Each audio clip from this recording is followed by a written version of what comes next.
Hello friends. அப்புறம் நேத்து அந்த சேவிங் ஆர்டர் பார்ப்போம். அது வந்து அவ்ளோ ஃபேராவா இருந்துச்சு. அதுலயும் வந்து இன்னொன்னு இந்த அரோரா ஒரு ஆப் வந்து விக்ரம்க்கு வச்சது. விக்ரம்க்கு எங்கப்பா ஆப் வச்சதுன்னா, எத்தன பேர் கவனிச்சீங்கன்னு தெரியல. அவங்க வந்து துஷார் கூட கம்பேர் பண்ணி விக்ரம வந்து ஃப்ரெண்டுன்னு சொன்னாங்க. கம்ஃபர்ட் ஜோனுன்னு சொன்னாங்க. அது விக்ரம் நீங்க அந்த டைம் விக்ரம் ஃபேஸ பார்த்தீங்களான்னு தெரியல. ஒரு மாரி விக்ரம் ஃபேஸ் ஒரு மாரி அருவருப்பா ஆயிடுச்சு அப்படின்னு தான் சொல்லணும். ஆனா, அவர் அத காட்டிக்கல. ஏன்னா கேமரா ஃபோக்கஸ் பண்ணது வீக்கெண்ட் எபிசோடுன்றதுல தெளிவா இருந்தாரு. ஏன்னா, இப்ப அருவருப்பான விக்ரம்க்கு, ஏன்பா நீங்க வந்து கமருதீனும், அரோராவும் பேசும்போது போய் அவங்கள உசுப்பேத்தி விட்டது, பார்வதிக்கு எதிரா அவங்கள உசுப்பேத்தி விட்டது, இல்ல அரோரா தனியா இருக்கும்போது பார்வதிய பத்தி போய் சொல்லி, அரோரா வந்து உங்ககிட்ட வந்து பார்வதிய பத்தி சொல்லும்போதெல்லாம் உங்களுக்கு இனிச்சது. இப்ப அதே உங்களுக்கு ஆப்படிச்சுச்சு. அதே அரோரா வந்து யார் கூட வந்து ஃப்ரெண்ட்ஷிப்ப நீட்டிக்கணும், யார் கூட வந்து துண்டிக்கணும் அப்படின்னு சொல்லும்போது, நானும் துஷார் கம்ஃபர்ட் இவங்க விக்ரம்லாம் அவ்வளோ க்ளோஸா இருப்போம். எல்லாத்தையும் ஷேர் பண்ணவும் செய்வோம். ஆஃப்டர் துஷார் வந்து என்னோட comfort zone. He is my comfort zone. After Tushar வந்து இவர் தான் அப்படின்னு சொன்ன இடம் வந்து துஷார் அப்ப காலிமா உன் கூட கேம் ஆடி, அப்ப விக்ரமும் காலியா, அப்ப சூப்பர்ல அப்படிங்கிற மாதிரி தான் எங்களுக்கு இருந்தது. பாரு ஃபேன்ஸா, விக்ரம் ஹேட்டர்ஸா, அரோரா ஹேட்டர்ஸா. ஸோ நீயே மாட்டிக்கிட்டிய பங்கு அப்படின்னு தான் நம்மளுக்கு விக்ரம கேட்க தோணுச்சு. அப்போ உனக்கு வீக்கெண்டில் மட்டும் அந்த பொண்ணு உன்னை தூக்கி வச்சு பேசும்போது, அதே கனி உன்னை தூக்கி வச்சு பேசினா அது வேற மாதிரி போயிடும். இதே வந்து ரம்யா உன்னை தூக்கி வச்சு பேசினா அது வேற மாதிரி போயிடும். வினோத் தூக்கி வச்சு பேசினா வேற மாதிரி போயிடும். வியனா தூக்கி வச்சு பேசினா வேற மாதிரி போயிடும். ஆனால் அரோரா தூக்கி வச்சு பேசின உடனே அது உள்ளுக்கு நீ வந்து பாருக்கு எதிராக பேசும்போது தான் நல்லா இருந்தது. அதே உனக்கு காப்படிச்ச மாதிரி அரோரா வந்து he is my comfort zone. After Tushar வந்து நான் வந்து இவர் கூட தான் வந்து கம்ஃபர்ட்டாக இருக்கேன். அவர் தான் வந்து எனக்கு வந்து அவர் கூட நட்பை நீடிக்கணும்னு சொன்ன உடனே அது நீ உன்னை பெருமையாக கண்டிப்பாக எடுத்துக்க முடியாதுன்றது உனக்கு நல்லாவே தெரிஞ்சதுல. உன் மைண்ட் வைஸ் எங்களுக்கோ புரிஞ்சுது. அது உன் முகத்துலயும் தெரிஞ்சது பொய்ஷி. அப்போ வந்து நெக்ஸ்ட் டிக்கெட் அரோரா டிக்கெட்ல நீ தானா? அப்போ கானுக்குட்டி எஸ்கேப் ஆயாச்சு போல. ஒருவேளை கானுக்குட்டியை சொல்லியிருக்கலான்னு பார்த்தேன். நானுமே சொல்லுவாளோன்னு. ஆனால் டக்குன்னு விக்ரம் மேலே தூக்கி போட்டது இருக்குல்ல அந்த பால, விக்ரம்க்கு அப்படியே ஒன்றுமே புரியல.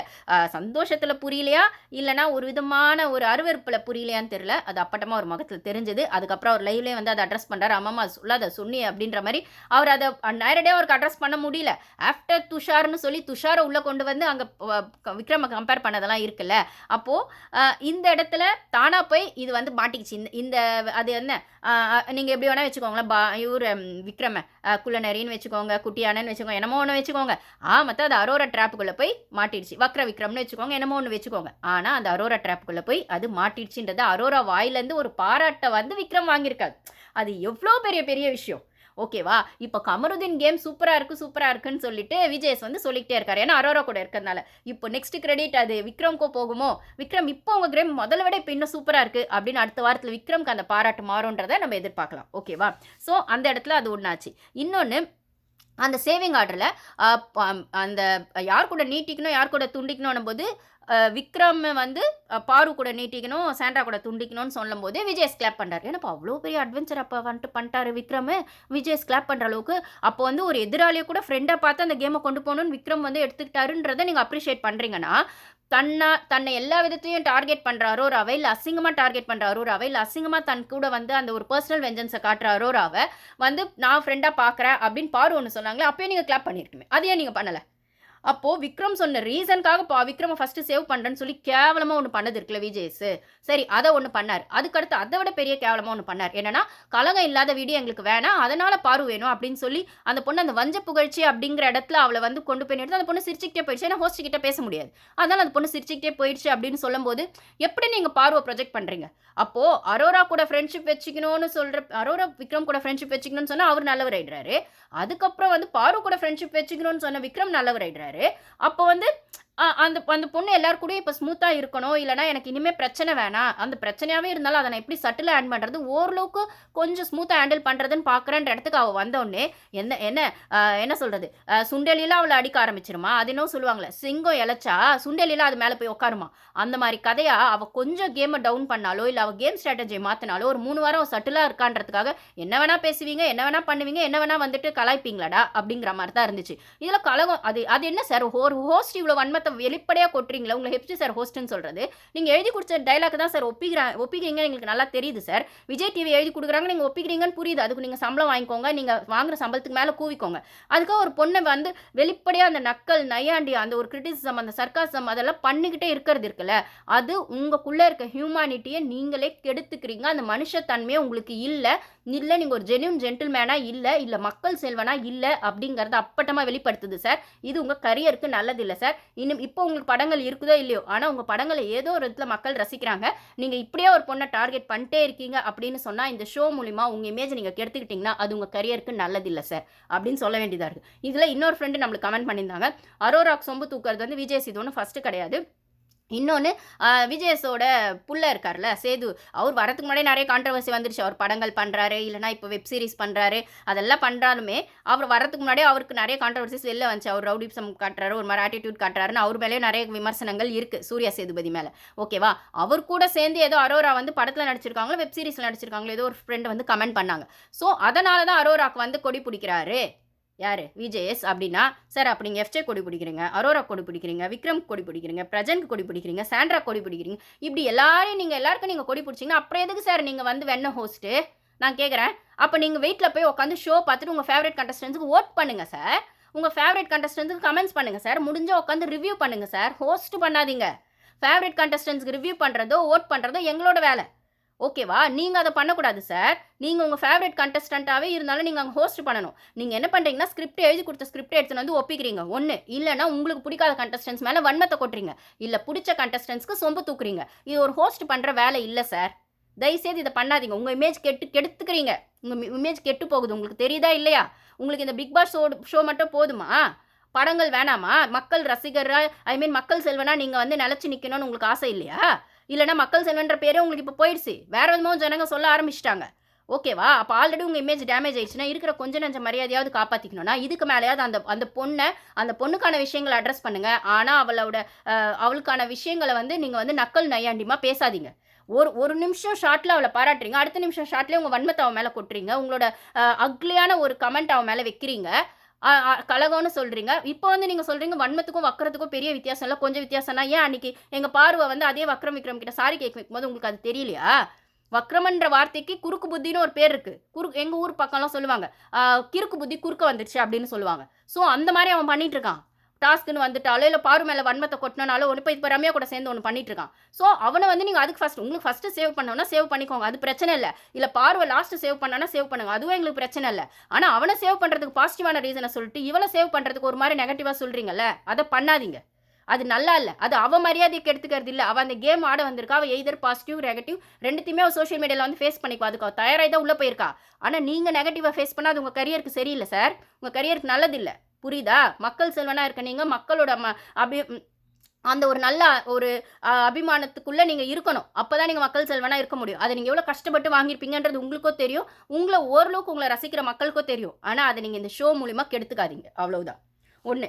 அதுக்கப்புறம் வந்துட்டு அமித் பீரியட்ஸ் பற்றி பேசினார். அந்த அமித் பீரியட்ஸ் பற்றி பேசினதுலையுமே வந்து அவர் வந்து பாருக்கு தானே நியாயம் கேட்டார், பாருக்காக தானே பேசினார். எஃப்ஜேஎம்ஏ பாருக்காக தான் திட்டினார்னா நான் இதை எப்படியா பார்க்குறேன்னா ஆல்ரெடி எஃப்ஜே திட்டினதை பற்றி நான் ஒரு வீடியோ போட்டிருப்பேன். எஃப்ஜே வந்து இந்த கேமை இந்த வாரம் சரியா ஆடலன்ற ஆதங்கத்தை எஃப்ஜே மேலே கொட்டியிருப்பாரு, அக்கறையில் அதை திட்டியிருப்பாருன்னு தான் நான் பார்த்தேன்.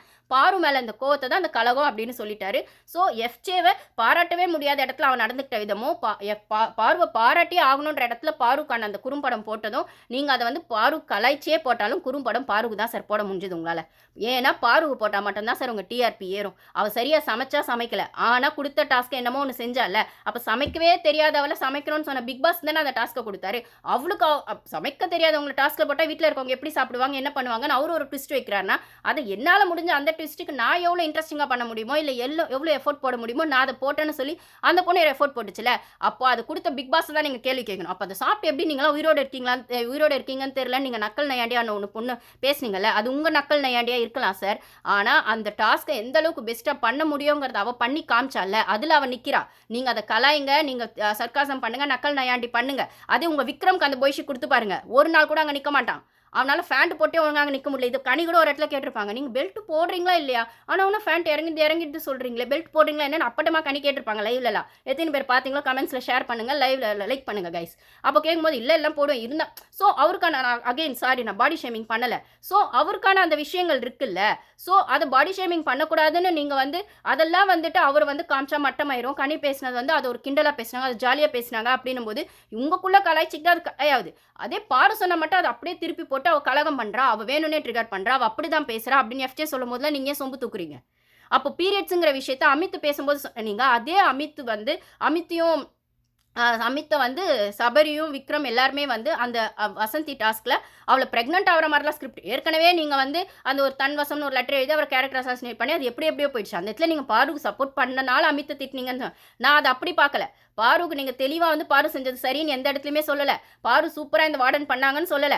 பாரு டாஸ்க்குக்காக அவ்வளோ எஃபோர்ட் போட்டு சமைச்சு தெரிஞ்சதோ தெரியலையோ அவங்க ஒரு எஃபோர்ட் போட்டு சமைச்சிருக்காங்கன்னு நீங்க பாராட்டல. அவள வஞ்ச புகழ்ச்சி தான் பண்ணியிருக்கீங்க. நக்கல் நையாண்டி தான் பண்ணியிருக்கீங்க. அதில வந்து பாராட்டுற மாரி இருக்கும். ஆனா உள்ளுக்கு பார்த்தா அது ஃபுல்லா விஷமமா தான் இருக்கும். அப்படிங்கிற இடத்துல தான் அவளுக்கான ஒரு ஒரு விஷயத்தையுமே நீங்க கன்வே பண்றீங்க. அவளுக்கான அ அவ கூட வைக்கிற கான்வர்சேஷன்ல நீங்க அந்த அப்பட்டமான வெஞ்சன்ஸ் தான் கன்வே பண்றீங்கன்னு புரியுது. ஒண்ணு இந்த இடத்துல அந்த வசந்தி கேரக்டர்ல அவ பிரெக்னன்ட்டா இருக்க மாரிலாம் ஒண்ணு பண்ணணும்னு சீப்பா அந்த கன்டென்ட் எல்லாம் கிரியேட் பண்ணது இருக்குல்ல விக்ரம். டாஸ்க்குக்காக. அப்போ நான் ஒண்ணு கேட்கிறேன். விக்ரம் டாஸ்க்குக்காக என்ன வேணா பண்ணுவீங்கன்னா, உங்களுக்கு ஒரு டாஸ்க் குடுக்குறாங்க அப்படின்னு சொன்னா, அந்த டாஸ்க்ல உங்க என்ன சொல்றது? நீங்க வந்து உங்களோட மேல் ஈகோவ விட்டுட்டு அதுல இருப்பீங்களா? உங்களுக்கு ஏதோ ஒண்ணு ஹர்ட் ஆச்சுன்னா, அத ஒரு கன்சிடரேஷனே கொண்டு வராம, இல்ல ஹர்ட் ஆனாலாம் அதெல்லாம் யோசிக்க முடியாது. இதெல்லாம் டாஸ்க் நான் பண்ணுவேன் அப்படின்னு இறங்கி பண்ணுவீங்களா? கண்டிப்பா பண்ண மாட்டீங்க. அதுல உங்களுக்கு ஒரு கௌரவம் வேணும், உங்களுக்கு ஒரு இமேஜ் வேணும், உங்களுக்கு ஒரு பாசிட்டிவ்னஸ் வேணும், உங்களுக்கு இந்த கேம வந்து ஆடியன்ஸ் கிட்ட ரீச் பண்றதுக்கான ஸ்கோப் வேணும்ன்ற ஆங்கிள்ல யோசிப்பீங்க. ஆனா அதுல 1% கூட நெகட்டிவ் இருக்கக்கூடாது. இதுக்கான ஒரு பெஸ்ட் எக்ஸாம்பிளா நான் சொல்றேன். இந்த பாத்ரூம் டாஸ்க் இந்த மாப் மாயாவிஸ்லாம் வந்துச்சுல்ல, அப்போ அந்த பாத்ரூம் டாஸ்க்ல இருந்தவங்க, சபரி, எஃப்ஜே, அமித் எல்லாருமே வரவங்களெல்லாம் கலாய்ச்சு தான் பாடியிருப்பாங்க.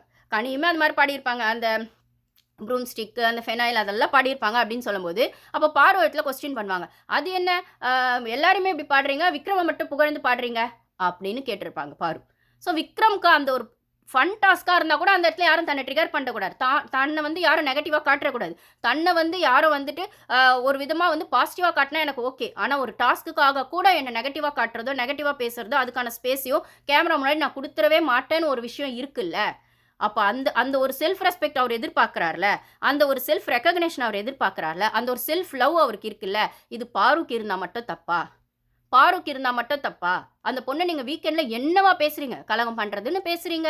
இருக்கிற பிரச்சனைக்கு அவ தான் காரணம்னு ப்ரொஜெக்ட் பண்றீங்க. அவ சமைச்சாலுமே அத சாப்பிட்டு எப்படி உயிரோட இருக்கீங்க அப்படின்னு கேட்கிறீங்க. அப்ப அத நீங்க போய் பிக் பாஸ் கிட்ட கேட்கணும். அந்த டாஸ்க் ஏன் பிக் பாஸ் அந்த பொண்ணுக்கு குடுத்தீங்க அப்படின்னு. அந்த பொண்ணுக்கு ஹெல்ப்புக்கு கூட ஆள குடுக்காம ஏன் அப்படி பண்ணீங்க? அத அவ வெற்றிகரமா பண்ணி முடிச்சால்ல. முடியுதோ முடியலையோ, வெரிகோஸ் பெயினோடயோ, பீரியட்ஸ் பெயினோடயோ, டென்ஷனோடயோ, பிரஷரோடயோ அதில டாஸ்க் எக்ஸ்டெண்ட் வேற பண்ணது. எந்த மண்ணாங்கட்டிக்கு நீங்க எக்ஸ்டெண்ட் பண்ணீங்க? டிஆர்பி வேணும்னு தானே எக்ஸ்டெண்ட் பண்ணீங்க. அதே டிஆர்பி தானே இப்போ வீக்கெண்ட்லயுமே நீங்க அந்த வீடியோவ போட்டீங்க. அந்த குறும்படம் போட்டீங்க. அப்போ அப்போ என்ன மாரி நீங்க அந்த பொண்ண யூஸ் பண்றீங்க? புரியல. இது ரொம்ப தப்பா இருக்கு. இந்த சீசன் ரொம்ப டாக்ஸிக்கா போகுது. ஹோஸ்ட் அதுவும் நெறைய பேர் கமெண்ட்ஸ்லாம் சொல்றாங்க. ஹோஸ்ட்னால தான் வந்து தப்புன்னு சொல்றீங்களா? ஹோஸ்ட் மட்டும் தான். ஆமா, ஹோஸ்ட் தான் அந்த ஷோவ தூக்கி நிறுத்தணும். பிபி டீம் என்னவா சொன்னாலும் இப்போ உங்களுக்கு அந்த அந்த வெண்ண ஹோஸ்ட் கிட்ட நான் ஒரு கேள்வி கேட்கிறேன். கார்ட மட்டும் உங்களுக்கு வந்து வந்து வீக்கெண்ட்ல வந்து இந்த கார்டு எடுத்து வச்சா இந்த கார்டு சரியா வராது. இது என்னோட சேனல் கோட்டா. இது வந்து என்னோட சேனல் ப்ராஜெக்ட். இது என்னோட ஃபேவரைட் கண்டஸ்டன்ட்ஸ்ன்னு வக்கனே வாய்க்கிழிய அங்க மட்டும் மாத்தி நோ எவிக்ஷன் வரைக்கும் கொண்டு போய் மக்கள முட்டாளாக்க தெரியுதுல்ல.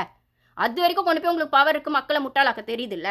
இதுவும் வேணாம், அதுவும் வேணாம், எந்த ஆணையும் புடுங்க வேணாம். எல்லா ஆணையும் உருப்படாத ஆணையாவே இருந்தாலும், தேவையில்லாத ஆணையாவே இருந்தாலும் உள்ளுக்கே இருக்கட்டும். அப்படின்னு சொல்லி மழைய ஒரு காரணம், உப்பு சப்பு இல்லாத காரணம் சொல்லி, உப்புமா காரணம் சொல்லி வந்துட்டு நீங்க ஒண்ணு பண்ண தெரியுதுல்ல. அப்ப அதே ஹோஸ்ட்டுக்கு ஒரு தப்பு செய்யும்போதும் டீம் கிட்ட அத பேச முடியும்னா ஏன் பேசல?